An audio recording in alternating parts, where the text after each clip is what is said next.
আছো? শুনেছো তো আমাদের সরকারের লক্ষ্মীর ভান্ডার 3000 টাকা করে দেবো। হ্যাঁ, প্রতি মাসে 3000 টাকা। আমরা কিন্তু এক কথার মানুষ।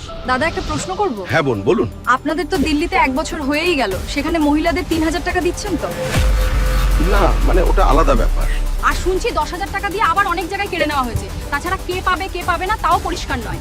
আর আপনারা দেশ চালাচ্ছেন, রাজ্যে ক্ষমতায় আসার পর দিতে হবে কেন? আগেই দিয়ে দেখান।